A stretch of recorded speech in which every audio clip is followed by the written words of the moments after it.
The United States President Donald Trump has announced the immediate suspension of the Green Card lottery program following a shooting incident at Brown University.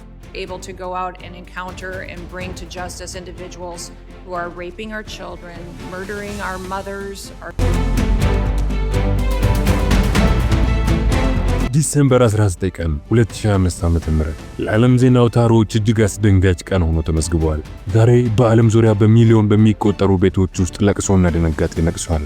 ለብዙ አስርተ ዓመታት የአሜሪካ ዲሞክራሲ መገለጫ የድሆች መውጫ ቀዳዳ እናም የብዙዎች ብቸኛ ተስፋ የነበረው የዲቪ ሎተሪ በአሰቃቂ አደጋ ላይ ወድቋል። ከጥቂት ደቂቃዎች በፊት ከዋሽንግተን ዲሲ የወጣው መረጃ እንደ መብረቅ መላውን ዓለም አስደንግጧል። የአሜሪካ የሀገር ውስጥ ደህንነት ሚኒስትር ክሪስቲ ኖም የዲቪ ሎተሪ ወይንም ዳይቨርሲቲ ቪዛ ፕሮግራም በአስቸኳይ እንዲቆም ትዕዛዝ አስተላልፈዋል።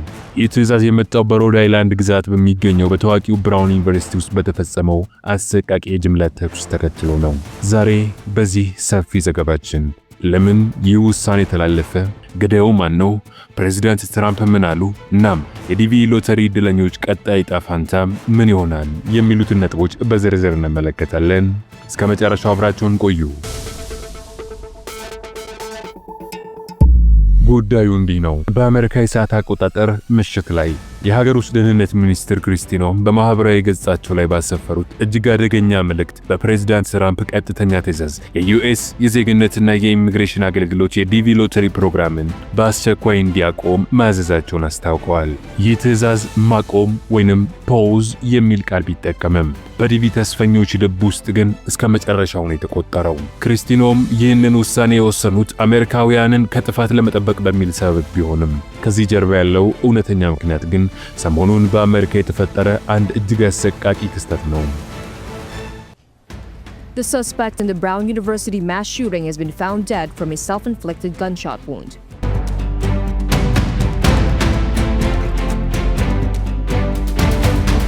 በሮድ አይላንድ ግዛት በሚገኘው ታዋቂው ብራውን ዩኒቨርሲቲ ውስጥ አንድ ግለሰብ ተኩስ ከፍቶ ሁለት ሰዎችን ከገደለ በኋላ በጥቂት ቀናት ልዩነት ደግሞ በዓለም ታዋቂው የሆነው MIT ዩኒቨርሲቲ ውስጥ አንድን ፕሮፌሰር በጥይት ደበደበ።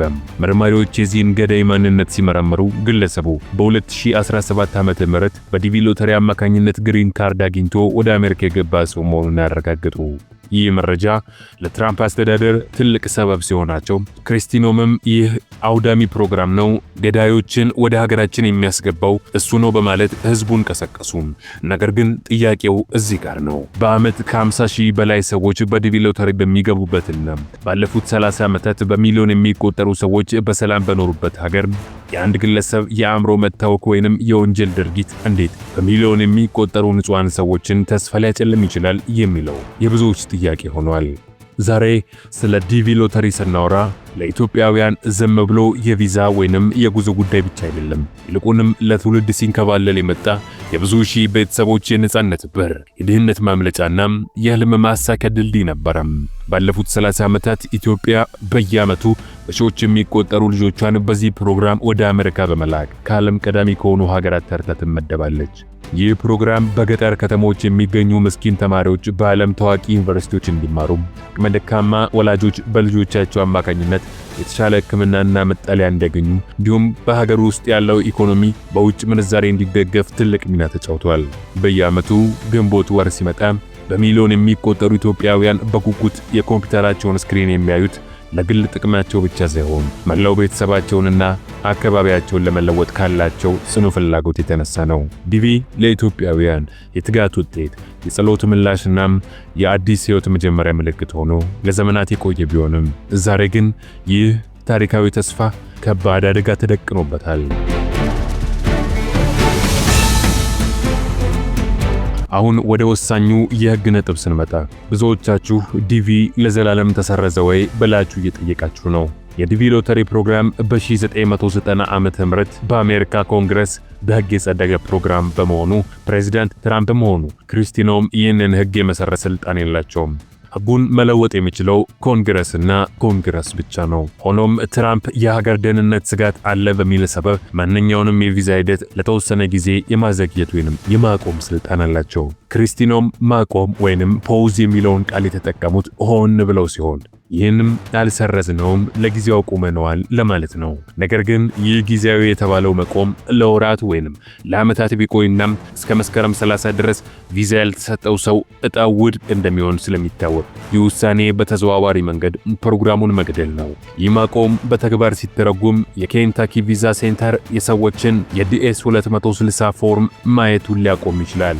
በዓለም ዙሪያ ያሉ ኤምባሲዎች ለዲቪ ተሸላሚዎች ቀጠሮ መስጠት እንዲያቆሙ ትዕዛዝ ሊደርሳቸው ይችላል። እንዲሁም ቃለ መጠይቅ አድርገው በሂደት ላይ ያሉ ሰዎች ፋይላቸው ሳይነካ ዝም ብሎ እንዲቀመጥ ይደረጋል።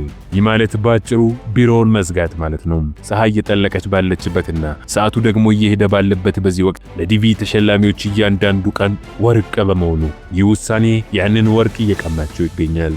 ይህ የታሪክ ድግምግሞሽ ሲሆን በ2017 ትራምፕ ስልጣን በያዙ ማግስት በኒውዮርክ በጭነት መኪና ጥቃት ያደረሰው ግለሰብ በዲቪ ሎተሪ የገባ መሆኑን ተከትሎ ፕሮግራሙን ለማቆም ሞክረውም ነበረም። ክርስቲኖም አሁን እያደረጉ ያሉት ያንኑ የድሮ የትራምፕን አጀንዳ ዳግም ማነቃቃት ሲሆን የታወቁ የዲቪ ተንታኞች ይህን ውሳኔ ሞኝነትና ስሜታዊነት የተሞላበት መሆኑን እየገለጹ ይገኛሉ። የሀገር መሪዎች የአንድን ሰው ጥፋት በጠቅላላ ሕዝቡ ላይ ሲደፈድፉ ማየት እጅግ ያሳዝናል። ታዲያ መፍትሄው ምንድነው ብለን ስናስብ ተስፋ መቁረጥ የለብንም። ባለፈው የትራምፕ አስተዳደር ወቅት በርካታ የሕግ ባለሙያዎችና ተሟጋቾች መንግስትን ፍርድ ቤት ገተረውት መንግስት የዲቪ ቪዛዎችን እንዳያግድ ያስገደደበት ጊዜ ነበር። አሁንም ቢሆን የሕግ ተሟጋቾች ይህንን የክርስቲኖ መመሪያ ወደ ፍርድ ቤት እንደሚወስዱት ጥርጥር የለውም። ነገር ግን ክርክሩ ጊዜ የሚወስድ በመሆኑ ጠበቆች ፋይል እስከሚያዘጋጁ እናም ዳኛው ውሳኔ እስከሚሰጥ ድረስ ሳምንታት አሊያም ወራት ሊሄዱ ይችላሉ። በዚህ መሃል የሚባክነው የሰዎች ዕድሜና ተስፋ ግን የሚተካ አይደለም።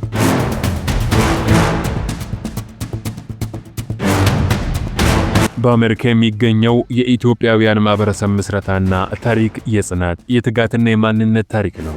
አብዛኛው ኢትዮጵያዊ ወደ አሜሪካ የገባው ባለፉት 40 ዓመታት ውስጥ ሲሆን በተለይም በዲቪ ሎተሪ አማካኝነት የደረሰው የፍልሰት ማዕበል በአሜሪካ ትላልቅ ከተሞች ውስጥ ትንሿ ኢትዮጵያ ወይንም ሊትል ኢትዮጵያ እንዲፈጠር ምክንያት ሆኗል። በዋሽንግተን ዲሲ፣ በሜሪላንድ፣ በቨርጂኒያ፣ በሚኒሶታ እናም በጆርጂያ ግዛቶች ውስጥ ሰፋ ብሎ የሰፈረው ማህበረሰባችን ባህሉን፣ ቋንቋውን እናም ሃይማኖቱን ሳይለቅ ከአሜሪካዊው የአኗኗር ዘይቤ ጋር በሚገርም ሁኔታ ተዋህዷል።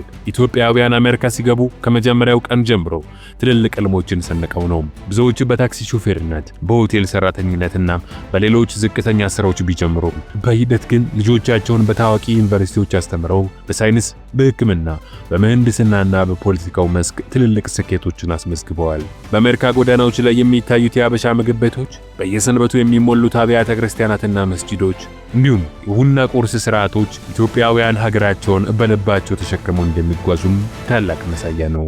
እዚህ የማህበረሰብ አኗኗር በጋራ መረዳዳት እናም በቤተሰባዊ ትስስር ላይ የተመሰረተ ነው።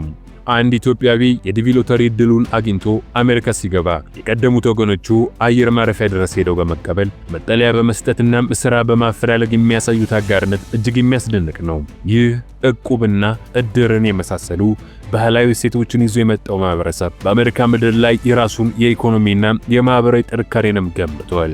ዛሬ ላይ የኢትዮጵያ ዲያስፖራ ለሀገሩ ኢኮኖሚ የሚልከው የገንዘብ ድጋፍ ወይም ሬሚታንስ ከቡና ወጪ በላቀ ሁኔታ የሀገሪቱን የውጭ ምንዛሬ ችግር እየፈታ ይገኛል። ኢትዮጵያውያን በአሜሪካ ሰርተው ሀብት ብቻም ሳይሆን እውቀትና ቴክኖሎጂን በመቅሰም ወደ ሀገራቸው በመመለስ ኢንቨስት እያደረጉ ይገኛሉ።